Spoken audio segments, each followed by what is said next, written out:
I'm Kathy Wang, and I'm going to be talking about honeyclients today. And judge on, based on talking to a lot of you over the last couple of days, there's a lot of interest in this.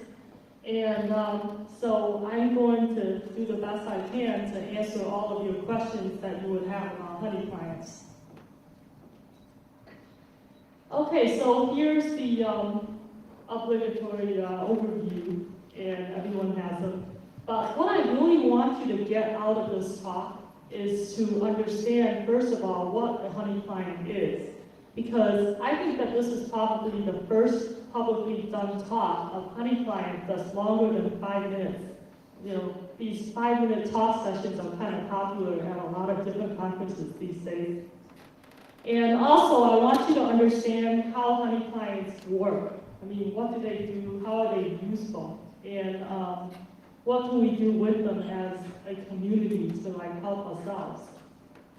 So if you can leave this talk today knowing those answers, that's pretty good. I do have one rule, and this is my standard rule for a room of this size, but tragically I don't hear quite as well as everyone else does, and it's kind of a long story, but anyway, the way that I'm going to make this easier is to ask someone to come up and take questions at the end and repeat them back so I can hear them and stuff. So I would really appreciate it if you could leave your questions till the end. And it's not because I don't want to answer your questions, it's because I don't want to be walking all the way down the aisle to hear you. Okay, so we're going to start with talking about what a honeyclient is. And that's usually the first question that I get when I talk to anyone about honeyclients is, well, what the heck is that? All right, so I'm going to use the standard format of a couple months ago when Hugo posted about REcon on the honeypots mailing list. A guy by the name of David Jimenez wrote back and said, oh, well, this particular talk looks kind of interesting, but I don't know what a honeyclient is. It's the first time I've heard the term. So then I wrote an email back to the group and said, well, a honeyclient is basically the opposite of a honeypot. In that honeypots generally, they're passive devices that sit on the network and they wait for the attacker to come around and do their stuff in order to learn what's going on. Well, a honeyclient is actively going out to the internet and hitting servers, and hopefully using a vulnerable client to do so that that server can, if it's malicious, infect the client. And by that process, we'll learn what kind of malicious servers there are out there and what they're doing. So that's the base definition of what a honeyclient is. When I say drives clients, that's a general principle, but what I'm going to be talking about today in the software release that's going to happen today is actually a web-based client. In fact, it's Microsoft Internet Explorer. So I'll get into why I chose that and everything. So we'll be able to gather data from malicious servers and learn how they're behaving. I started working on honeyclients off and on since last November, and I did this because there was a white paper that I wrote that I talked about honeyclients in back then, which unfortunately the paper isn't publicly releasable, so I'm just saying that it's out there somewhere. And the first open source honeyclient in the world is going to be released today. So after this talk, you'll be able to download it. I think you can even download it now. All right, so I think we all know, based on news that we've been reading in Slashdot and in Security Focus and other places that talk about attacks, that client-side attacks are definitely on the increase. It's becoming more popular for that to happen. For example, in April of 2005, there was a story about some typo squatters who had registered a domain which counts on people to misspell Google to like group vote. So don't go there right now, okay? Just don't go there and be very careful. But this site, if you actually go there, will infect your host. In May of 2005, I read a very interesting story about a Russian company whose business model is to actually have their clients, I guess, if you could call it that, download like this one-line exploit code from their site, and then once that happens, install it on the client's site.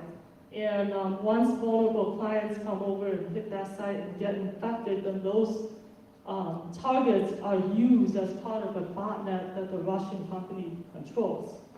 And for your trouble of installing that one-line exploit code on your servers, they're paying you 6 cents for every host that you infect with their one-line exploit codes.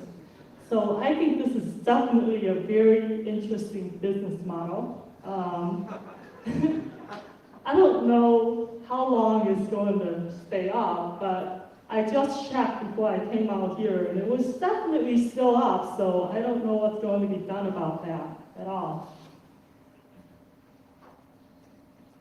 In June, this month, people started to use BitTorrent to like install spyware and stuff on people's machines.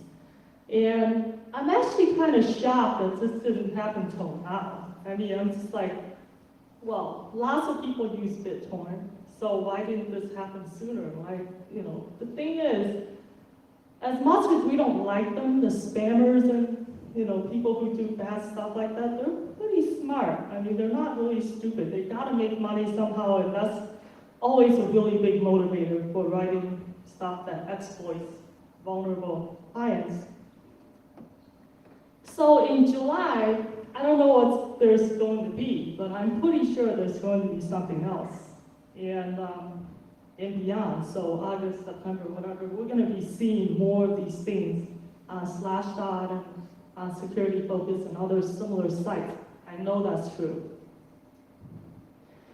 Okay, so another attack that I'm going to be talking about, which actually isn't a brand new attack, but I'm kind of surprised that it actually hasn't happened yet to a large scale, is contagion worms. How many people know what that is? Okay, so not a lot of people. Back in 2002, Vern Paxson and a few other people collaborated and wrote a paper called How to Own the Internet in Your Spare Time. And in that paper, they mentioned the concept of contagion worms. And what contagion worms do is, what makes them unique is that they're client-server, client infection model. So you can have a client who's vulnerable to a certain exploit, but when the payload gets pushed down to the client, it also includes payloads to infect a vulnerable server when the client hits that server later. And so you have this back and forth infection model, which is actually really kind of scary. And I noticed when I read this paper and looked around that no one's actually modeled the behavior of a contagion worm that I've seen.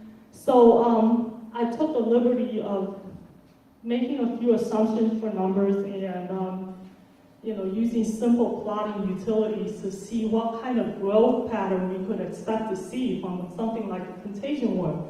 And I used actually Jose Nazario's book on worm detection and defense strategies, which is an excellent book, by the way, so you should get it if you don't have it and you're interested in malware. I used it as kind of a help guide for how to figure out like what kind of equations to use to graph this. And it's basically, I use like an S-curve growth model. And if you're familiar with modeling worm propagation, you'll know what that is. It's very popular. But what happened was I noticed that if someone has a server that they own, some attacker, and they put exploits on that server, and they just wait around for someone to come and hit that server who has a vulnerable client that's accessing it, the instant that that person comes over to, the target comes over to the server and gets infected, well, some more payload is pushed down to the target's host, and that payload will later infect a vulnerable server somewhere else. And so based on that, you can have really fast growth rates of this, especially if a vulnerable server happens to be a popular server such as CNN or Slashdot. And by popular, I mean they get more than 10,000 hits a day. So once that happens and a server of that size gets infected, then all the clients that are vulnerable that access it also gets infected.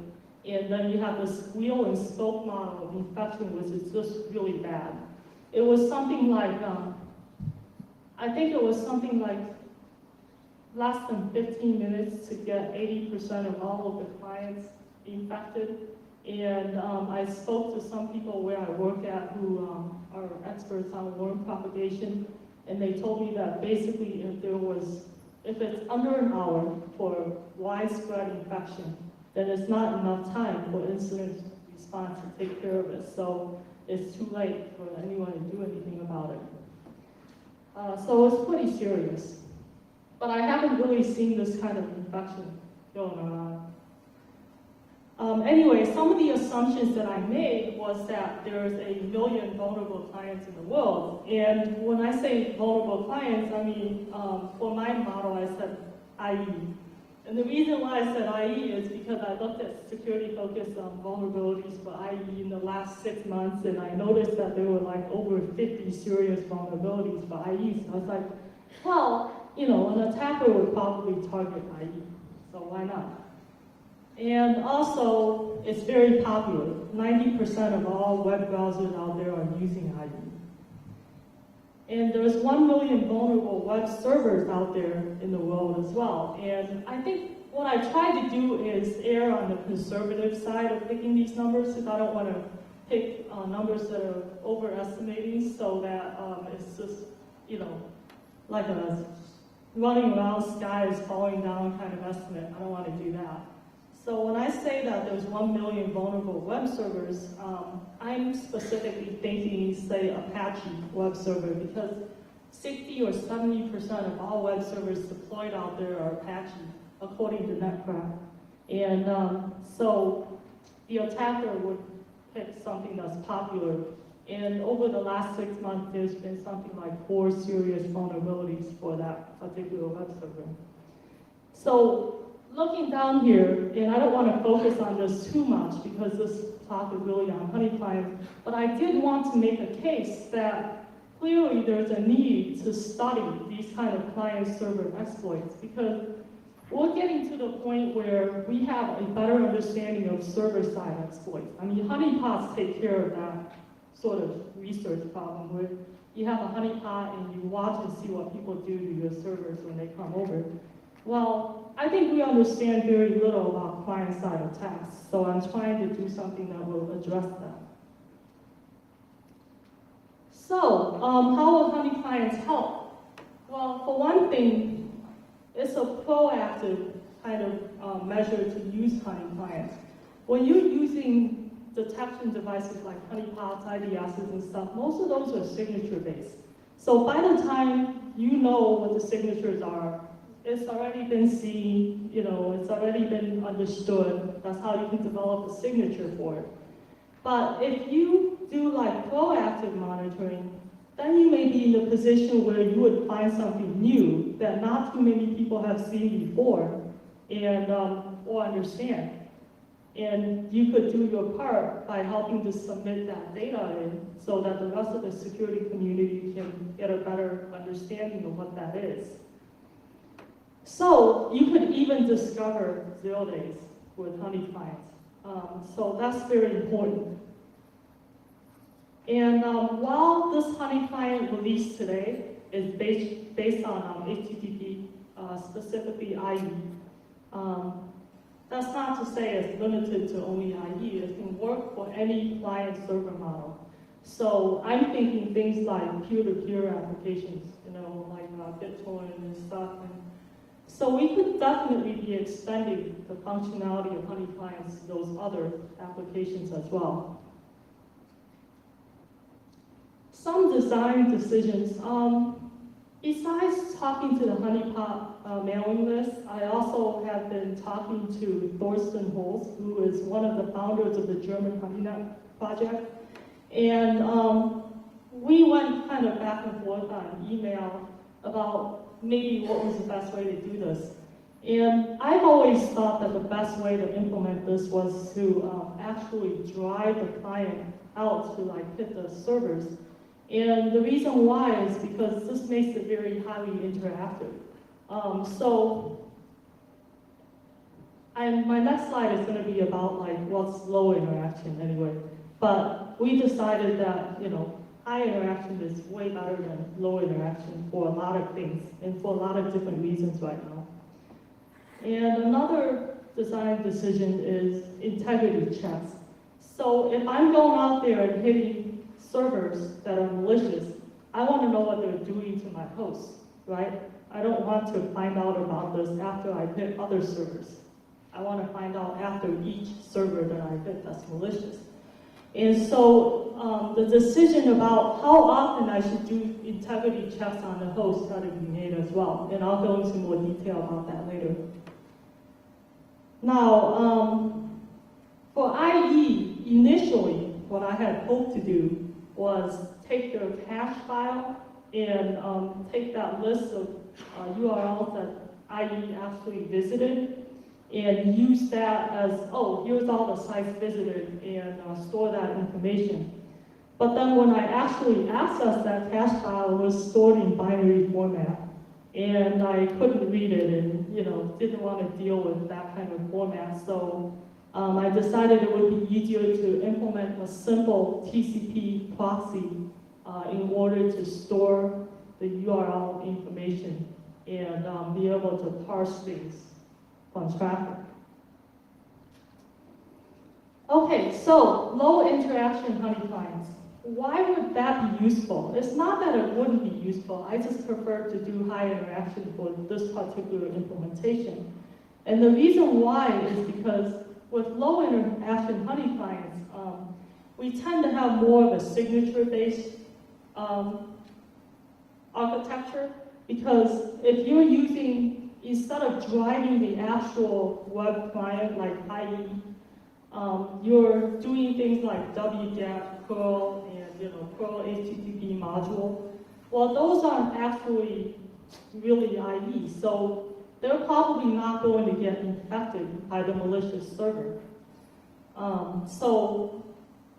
But you still want the payload that you're getting back, so you're going to need to have signatures on your end to be able to figure out what that payload is. That's not going to work for us this time around. And so you can't use low interaction honeyclients to find new stuff because you have to have signatures already, which means they're not new.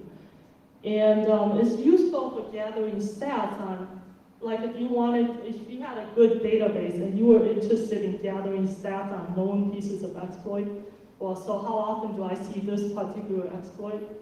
Then you would want to run something like a low interaction honeyclient so that you can gather all this data back and just quickly match your signatures and see how often you're getting these types of attacks. And of course, if you're running a low interaction honeyclient, you can do things like modify your user agent field to say your IE or whatever. But I went with high interaction because I need to get new data. So a little bit more about honeyclient that's going to be released today. It's actually BSD licensed. I've always released stuff BSD licensed, and that's my favorite license to release under. And it runs on Windows, QK, and XP. I haven't tested it on anything else, although you're more than welcome to if you are a Windows NT fan or something else, whatever. But these are the two that I can guarantee that have worked for me. It drives Internet Explorer, like I've mentioned, and it actually consists of two Perl scripts, a proxy script and a driver script.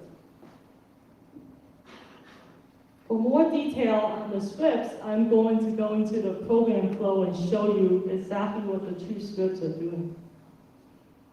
So we have a proxy.pl. This is written in Perl, by the way. And we have a driver.pl. Proxy.pl is primarily responsible, and that's not the only thing they do, but I'm just saying primarily they're responsible for getting sockets ready for connections, and also passing IE requests and receiving information back from the server. The driver is responsible for doing an initial baseline of the host, and it's also responsible for driving Internet Explorer. And it's also responsible for doing the final integrity check after each domain to see if anything changed.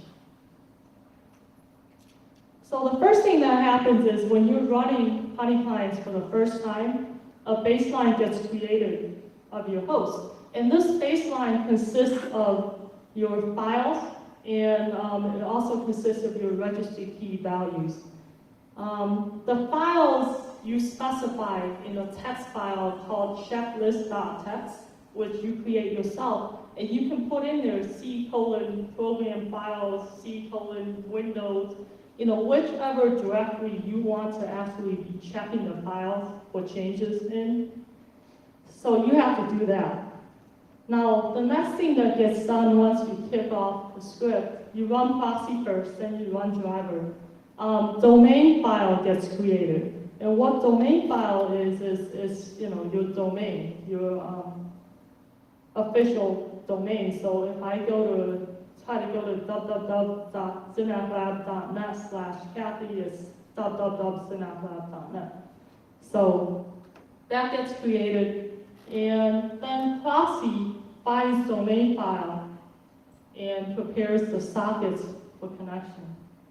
And what proxy is doing is sleeping, and every second it's checking for the existence of domain file, and if it finds it, then it starts preparing sockets. And this is just regular Perl sockets. Then Microsoft Internet Explorer goes to localhost port 80. We're going to localhost because we've got our proxy here, remember? So that's why. And the HTTP request gets sent. Proxy passes the IE request to the internet.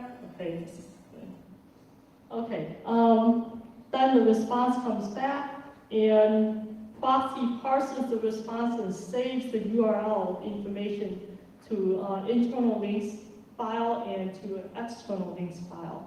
So if we went to CNN.com, all of the links that are related to CNN that are internal will be stored in one file, and all of the links that are external links from CNN.com will be stored in a separate file called xlinks.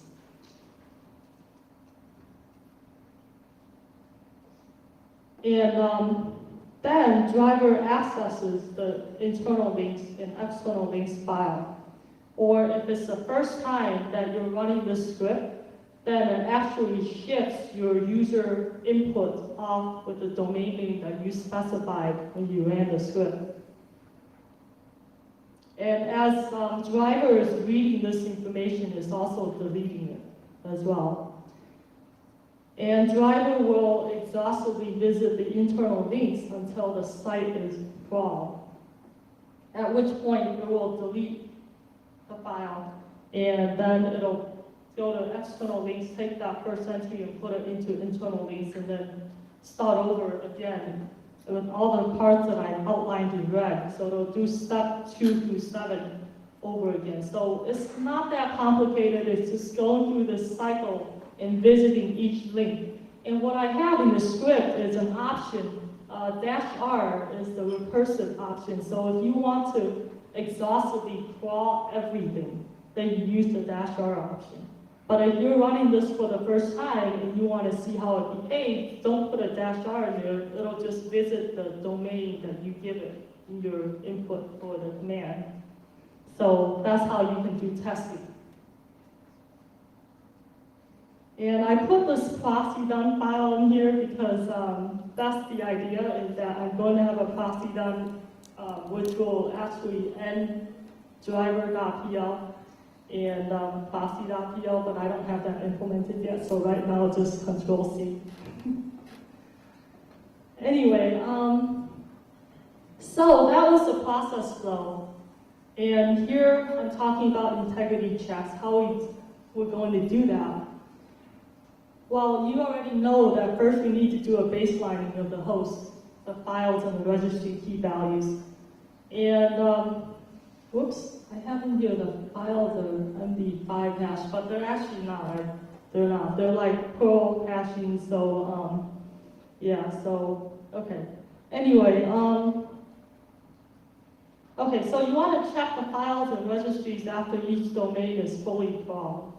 So after each domain is exhaustively accessed, then you check all of your files and registry values and make sure that nothing's changed. And I'll go into more detail about how that gets stored later. And a suggestion from Thorsten is that some malware actually changed memory. And I'm not checking for that right now, but that would be a really good thing to check for in the future implementations, so that was a really good idea. Okay, so what do you do when you access a malicious server and you get owned?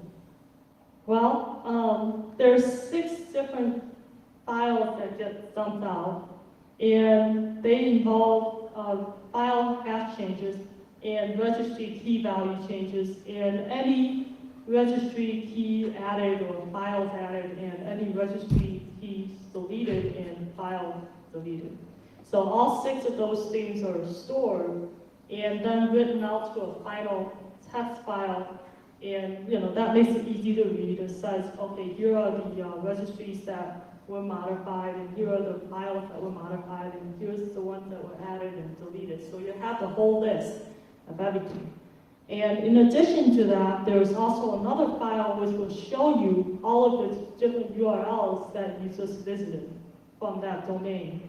So it won't pinpoint exactly to you which exact URL it was that did these things, but what it does is it alerts the analyst as to which domain actually did this stuff, and then they can go back and in more detail look at the links on that file.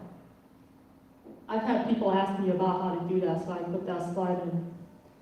Okay, so I'm not actually going to do a demo of this because it actually takes a long time to process through all of the files and get their hashes and stuff, so I'm not going to run a demo.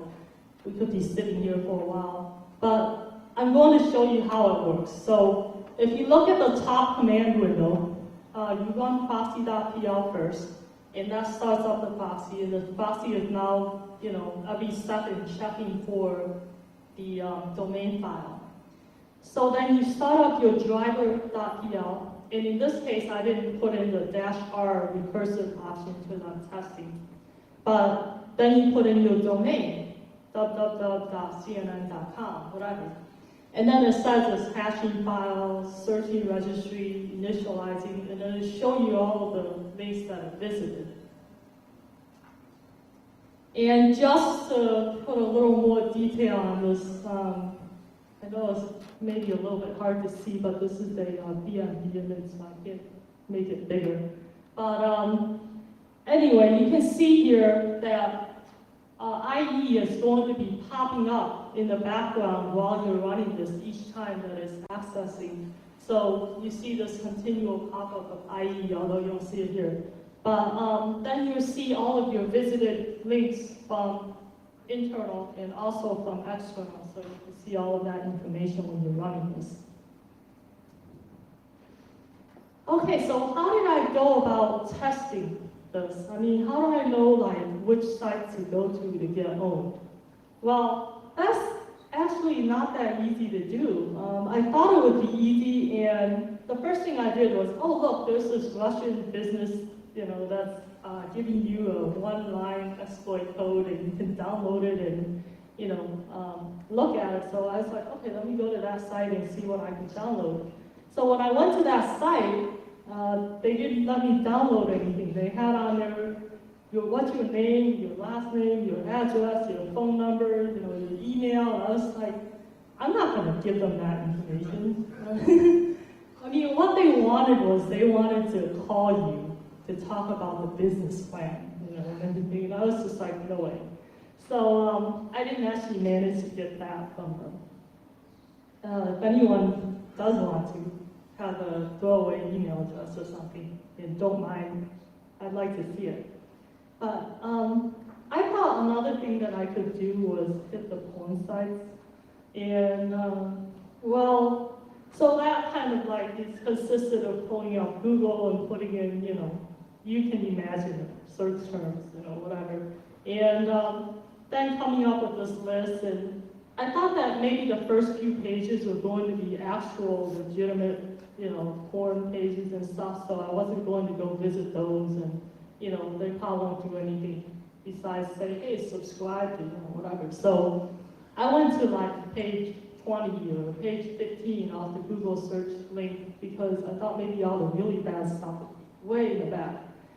Well, I didn't really come up with any successful, malicious servers from that. So that's bad news because one, I'm kind of disappointed. I thought I'd be able to get something, and two, I was just kind of like, well, wouldn't it be really good incentive for people to beta test this for me if they had an excuse to go hit porn sites? But I guess not. So I guess I'm gonna have to get beta testers some other way. Anyway, so you know how you get all these emails all the time about like Cialis and Viagra and all that kind of drug stuff, and I thought that maybe some of those sites would have bad content on it as well, but no, not really. So I guess the conclusion that I came up with after all of that searching is that we do really know very little about malicious sites. I mean, we know about Google.com, but what else do we know about? I mean, I went to like all the other typo sites and stuff, like if you mistype Dilbert.com, you get this porn site, and if you mistype, something else, you get these. So I went to a whole bunch of those, and none of those have anything. So I'm really kind of disappointed. But I'm sure that what I was doing then was I was hitting sites one by one, trying to guess which ones might be bad. But maybe what we need to do is more exhaustively search through and hit every site as much as we can. But so that led me to come up with the conclusion that, well, obviously the more people that deploy honeyclients, the more data we're going to get, right? And so what I'd like to do is eventually see honeyclients being kind of distributed, almost like a study at home model where a lot of people run it and send data back, and I think that would be really neat, because then we could have this large repository of data, and it would all be open source, and everyone would be able to access it and share that data.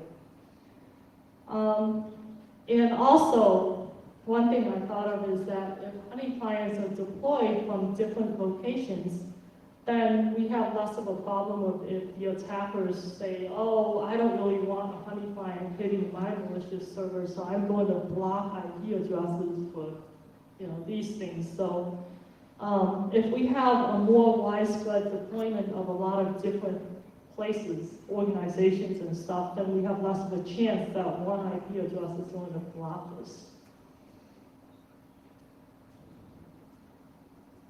And it's also worth mentioning that I talked to several people, Jack Wissett and Jose Nazario, and they're all interested, they're all interested in deploying the honeyclient stuff where they work to study this, and maybe even already ordered hardware to do this. So I'm pretty psyched by that. I think that's really cool.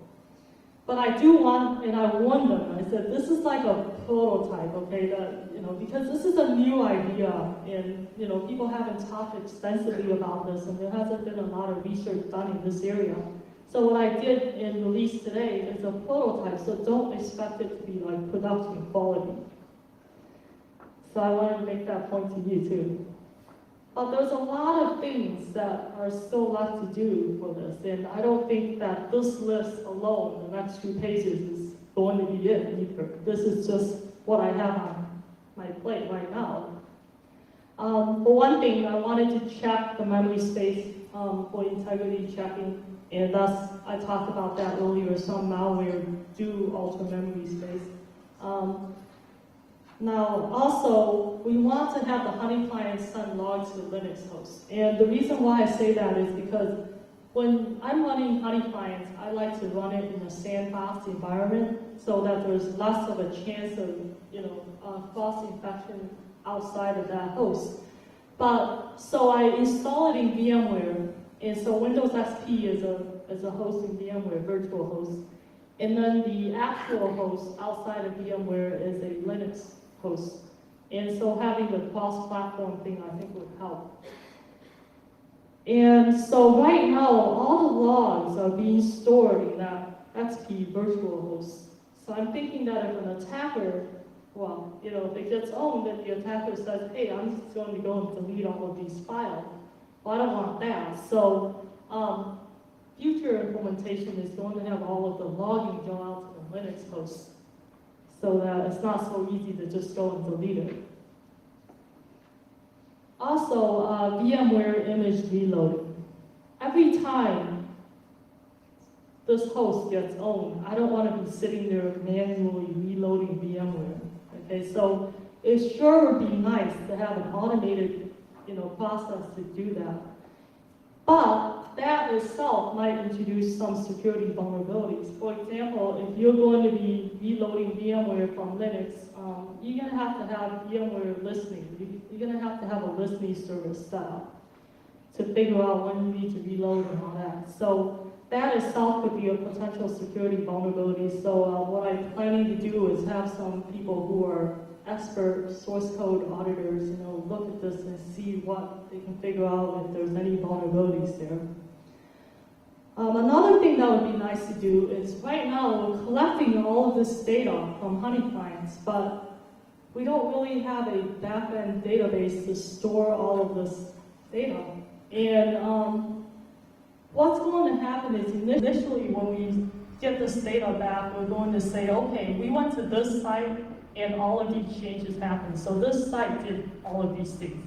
Well, what are all of these things collectively? I mean, is this like one malicious exploit code, or is it like 2 different exploits, or So we're going to start building up a collection of things that we see from different sites.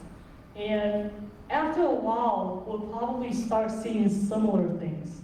And that's when we can start having a better idea of, oh, now we're starting to build a signature database. We recognize this. This isn't new. We've seen this before. So that kind of implementation would be really nice. That's not done right now. I talked about distributing the data sharing via some sort of study at home model. Okay, right now we're only driving Internet Explorer, but it sure would be nice if we had more protocols that we supported. Not even just protocols, more applications. Like for the website, we could do Firefox. I mean, why can't we drive Firefox? We can, it's just not implemented right now. And there's also services that, I think would be interesting to look at, such as peer-to-peer clients in DNS and FTP, and any server client model would be really interesting to look at. I was talking to Don over there, yesterday, and he mentioned that maybe right there. He mentioned that maybe a quicker way to check through the registry, because sometimes it's going to be process intensive. So he suggested that all the registries are stored in one file. The site hasn't done it. And that's actually going to be hashed for the file of the time. Based on that, you can do a quick check. And of course, every time you finish visiting a domain, you see if the hashes match. And if they match, you know that nothing's been altered in the registry key values, so you can move on with the next site without going actually and digging into the key values and figuring out if changes have occurred. So this is useful for when the site hasn't done anything, and that's actually going to be a lot of the times, I think. And of course, if there's anything else that you'd like to see, I'd like to hear about it too. I also put some thought into what could potentially happen with this honeyclient technology when it's widely deployed and the attackers become aware of this and try to figure out ways of getting around it. For one thing, and there's several things that they could do. Some of them are very hard to solve, and some of them are not so hard to solve, but I don't think any of them are really easy. But one thing, how many people are familiar with web bugs? Okay, looks like a lot of people are. But they're mainly used by people who are advertisers and stuff to track the users and see what they're doing. So, for example, what an attacker could do against honeyclients is in the ahref tag, they could wrap the an image source in there, so that if a regular user they're tracking gets a web bug and goes around and hits different domains and stuff, that's fine. But if a honey client, which is going to be an automated process, sees that, it might actually load the image from the server, and so then it's like, wait, that's not a person that I'm looking at. So that's one thing that they could be doing to look. And a similar thing is color on color URLs. So if you go visit a web page where the URLs on there are the same color as the background, as a regular user, you wouldn't see that. Well, this is often used against spammers, because spammers write code that automates the process of finding mail addresses so that they can use them. Well, so if you have a website where you have a people page, where you list people and you list their email addresses, and you don't necessarily want to allow access to that page to spammers, then you might do something like a color-on-color URL. But for honey clients, that could also apply too. The bad guys could sit there on their site and say, well, how can we deny honey clients access to the page? So if the honey client actually accesses that color-on-color URL, which it will because it's an automated process, then I'm going to deny access to this particular page. And on that particular page might be the malicious code, so we really want to get that page. Another thing is robot.txt files. Right now, this honey client implementation isn't very polite at all.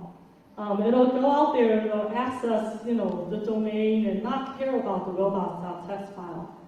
I think that Google Spidery does care about the robots.txt file. So if you tell Google, don't go there, they won't go there. Well, that kind of defeats the purpose of honey clients because we need to go there. So I'm not going to be polite about it. So that could be a potential problem. All right, so this is harder right here on this page, but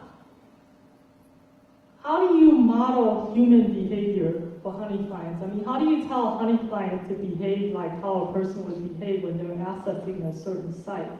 For example, if you go to a site where there's pictures, a regular person would probably spend more time looking at images of good-looking people than like images of bad-looking people. But with honey clients, there's no way to tell them, okay, if this picture is a good-looking person, then spend more time on it, and if this person's a bad-looking person, then just ignore it or whatever. So that could potentially be something that could be used to determine whether automated processes like honey clients are actually accessing the content. Another thing that's going to be very difficult to deal with is the timing of the access. Oh, and back to the order, I forgot something. So if you're going to a news page, right, like CNN, a regular person would read probably the top headline page, and click on that, go read that, and then maybe go read something else that's related to that, Whereas a honey client would go and pull off all the wings, not necessarily in any particularly logical order, right? So if they're going to read about like George Bush's whatever, and then read about his daughters afterwards, and read about his wife, and whatever. But with a honey client, might be like, oh, read about Bill Clinton, read about George Bush, read about Bill Clinton's daughter, read about George Bush's wife. This like doesn't really make as much logical sense with the ordering that the pages are being accessed in. So that's part of the order problem. The timing issue is, well, obviously if it's a process, it's going to grab the links very quickly. A regular person wouldn't grab them that quickly. And so what we have is, maybe we have to maintain state on, when the requests get made, and wait a certain amount of time, and if the article's longer, then we wait longer, if it's shorter. This gets into a really difficult situation to solve, so it's a hard problem. Another hard problem is flash sites. So how many people here have been to like Homestar Runner, whatever? So if you look there, even Google doesn't cache the animated links on there. So if you ever try to look for old animated Flash movie thing, you're not going to be able to find it on Google because it doesn't cache that kind of stuff. So the same thing goes for honey clients. When honey clients hit Flash sites, there's no way to like pull off the links on there because you have to really interactively click on it.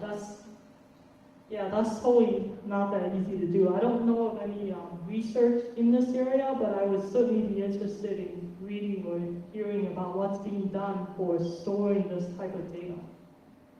Dynamic content. All right, so do you think that there's legal liabilities for running things like honey clients? I think a lot of times on the surface it seems like there isn't, but I talked about this with people at work and stuff, and usually someone will bring up something like, oh, you have to make sure that you throttle the outbound connections for the honey clients so that if they get owned, they can't be used to, DOS some other site and cause damage to that site. Because while someone who gets owned may be totally innocent and not have anything to do with it, when you're running honey clients, though, you know that you're actively going out trying to get owned. So how is that going to make it different from a legal standpoint than if you're just running a web server and you get owned, right? So that's totally different. I don't really know. I think I need to talk to maybe to Lance Spitzner about some of the honeypot legal implications, because that's going to be somewhat applicable to this. So another area is spidering. So if you're spidering sites and you accidentally cause damage somehow to an innocent site, are you liable for that? So, I'm wondering about that. That's another issue. It looks like honey clients may have the legal liabilities of both spidering technologies and honeypot-like technologies. Okay, so that's actually very interesting, and I haven't looked in that area a lot, but I did want to mention it because it's an area that a lot of people care about. Now I'm moving on to related projects. As you probably know, there hasn't been a lot of work on honey clients yet, but there's definitely a lot of interest. For example, the German HoneyNet project wrote a paper recently, Know Your Enemy phishing attacks paper, and I think it was released a couple months ago. But at the end of the paper, they mentioned something about like a honey client, so they're definitely interested in doing that kind of research as well. And it's interesting because I'm working with one of the founders of the German HoneyNet project to exchange ideas and stuff, and it's been a really good idea session. And he's actually beta testing this as well, so that's really good. Another interesting thing is, I'm sure that everyone here reads Slashdot, and lately you probably saw something on the Microsoft Honey Monkeys. And basically the Honey Monkey project is the same thing as a honey client. They call it Honey Monkeys. But they did a 5-minute talk on honey monkeys at the IEEE Security and Privacy Conference in California, I think a month ago. And one of my colleagues at work was there and told me about what they have, but unfortunately they're not going to be open sourcing this. Surprise, surprise. And I don't think they'll be widely sharing the data that they get either. I think primarily they're doing this for their own clients, such as IE, and they want to know potentially what could be out there to infect IE. So I think it's a very narrow focus, and the honey client thing here is going to be much widely focused on just client-side stuff.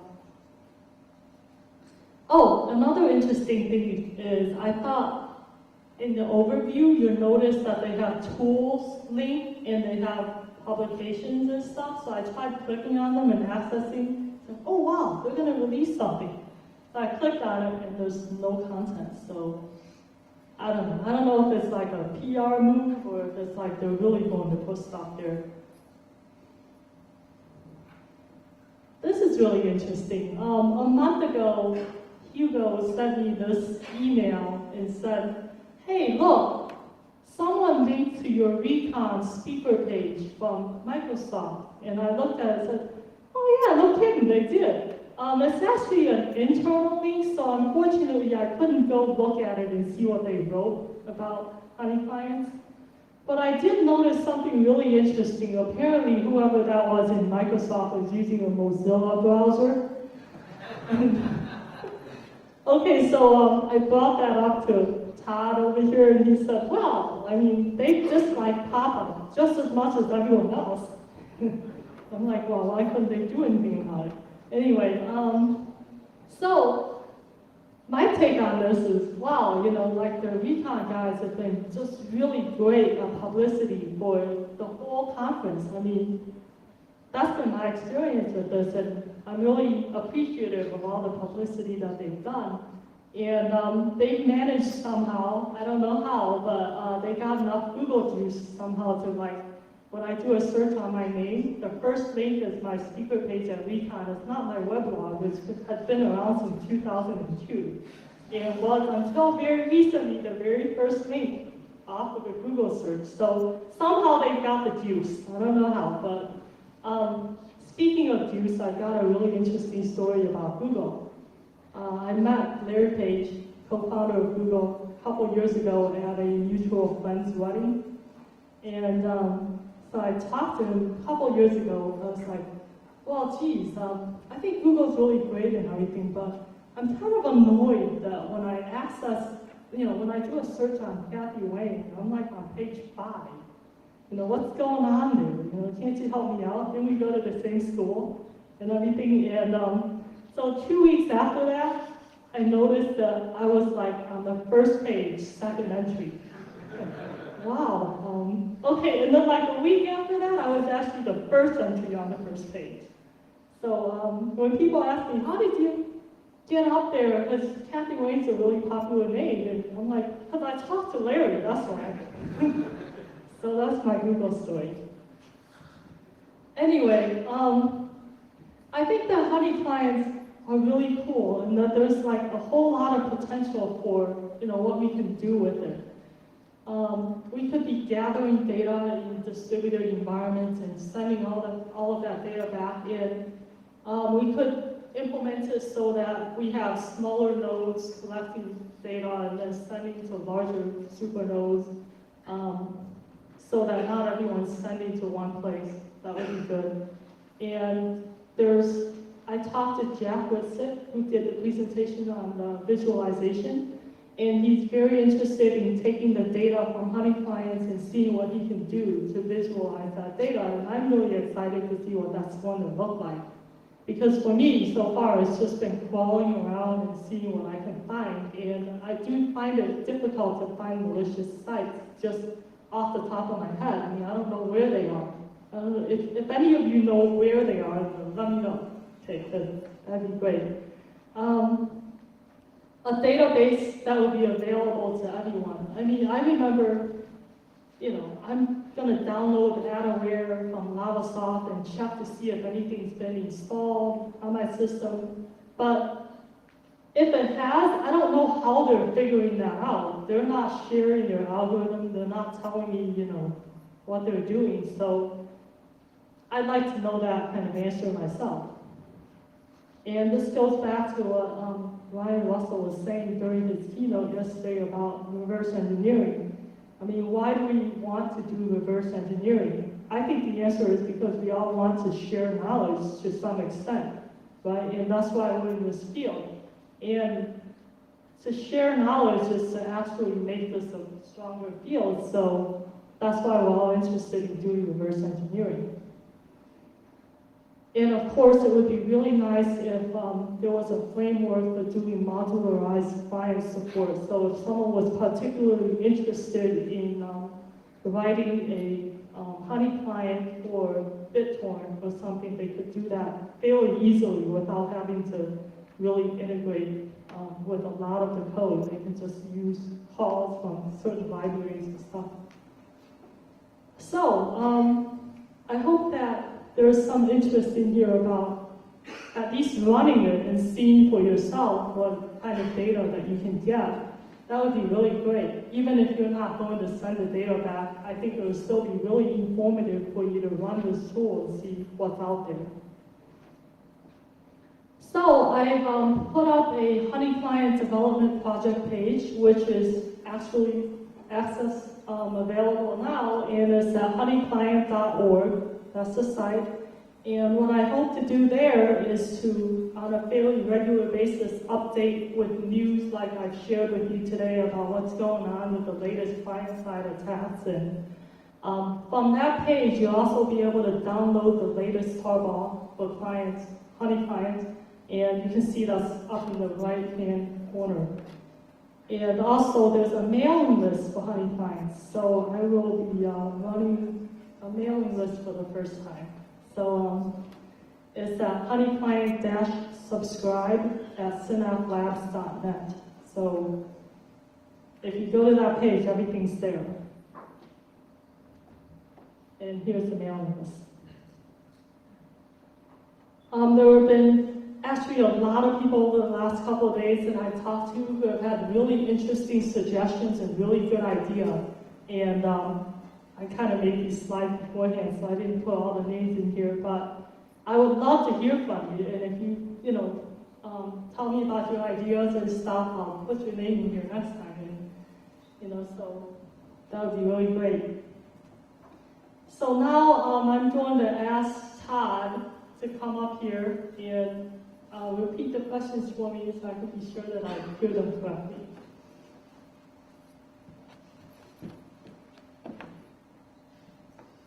Okay, so I see that you parse the internal links, you create the internal links text file. You parse the external links, you create the text file for that. You then follow all the links, and then you do your integrity check when you're all done. Do you think you wouldn't get more focused results if you run an integrity check after internal links or external links?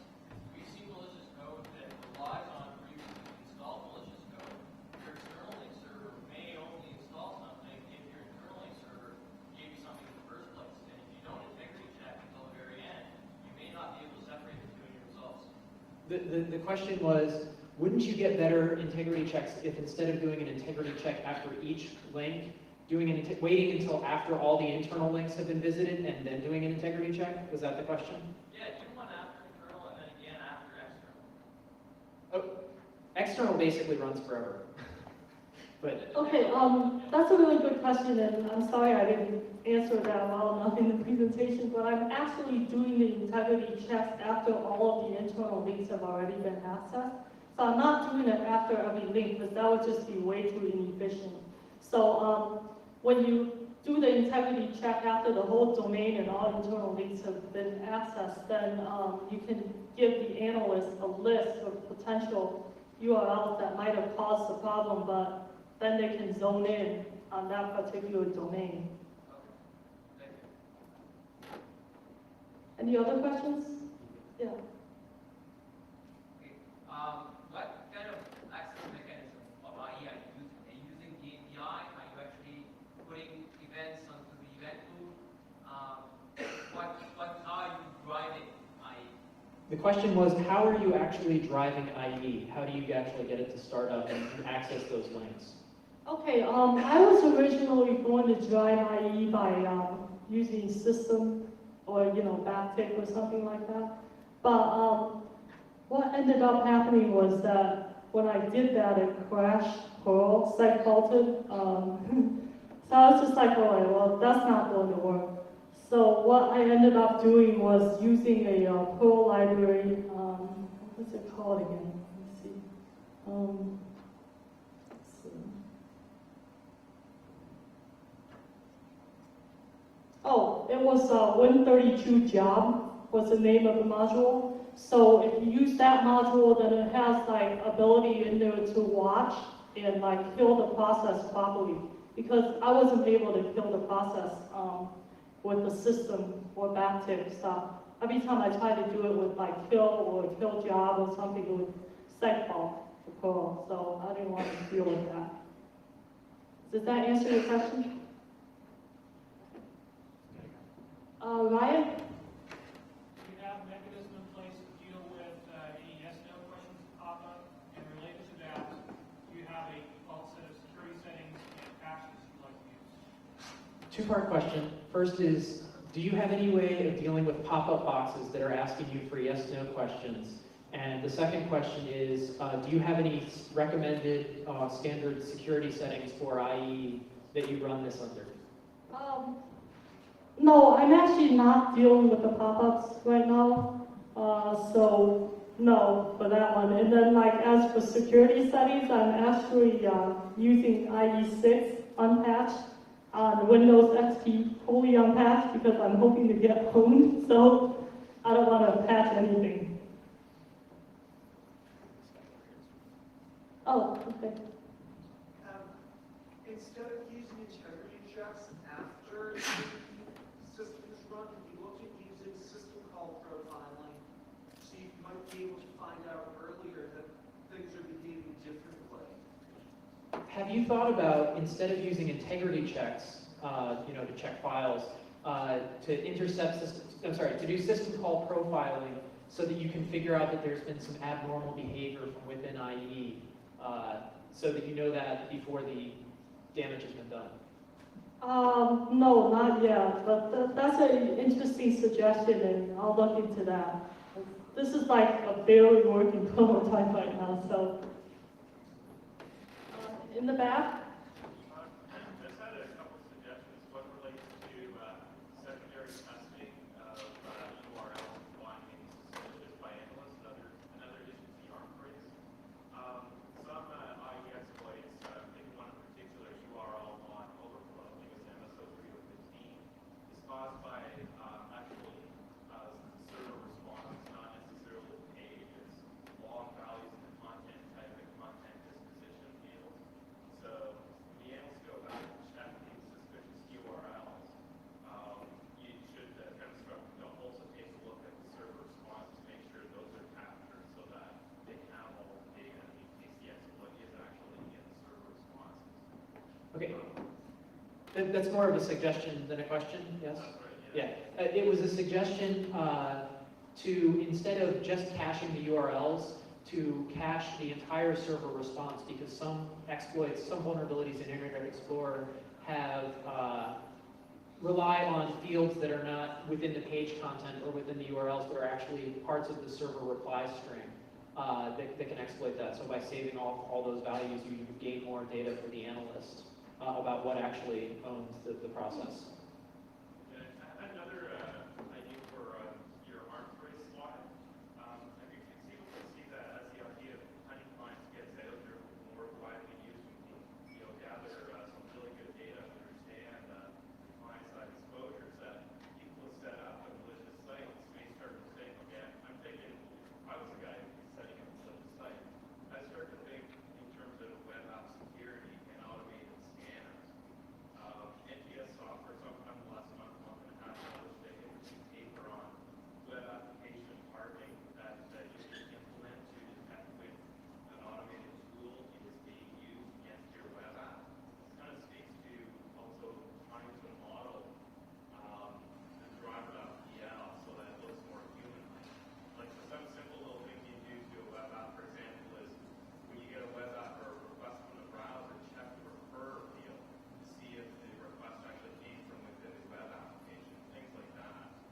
Okay. That suggestion there. This was a suggestion with regards to the arms race. There was a paper, and actually, could you send her that URL to the paper? That would describe about ways that web applications can check to see if a browser has been automated or if there's a real human driving it, and suggestions on how to make the browsers themselves look more human-esque. Yeah, that's really cool. I'll check that out. Send me the link and we can probably get together and talk after this too. Okay. Any other questions? Right there. Have you ever thought about using end users to drive your program? Somewhat maybe the way a city works or other kind of collaborative programs like that? Have you ever thought about using actual end users to drive your program in some kind of collaborative fashion, like SETI at home, but actually clicking? No, because I guess I never thought I'd have volunteers to do so. I guess the incentive, because the porn sites weren't really that bad, was kind of gone. But if there's anyone who wants to help with gathering people to do that kind of thing, I'd love to have the help. Right there. So, like us in Amsterdam, Samuel Shaw gave a really good presentation on anti-crawler techniques, including things like URLs that humans wouldn't see, but machines would infinitely reverse, which is in addition to the NGS, would be a really good resource. Okay. At Black Hat, Samil Shah gave a good presentation on anti-crawler techniques involving, amongst other things, URLs that would go infinitely deep, so we should look at that. Yeah, that's a good suggestion. Actually, someone else brought that up too, and I'm going to be looking at that. So, thanks. And I think the time is up, so thank you very much, and I'll talk to you later.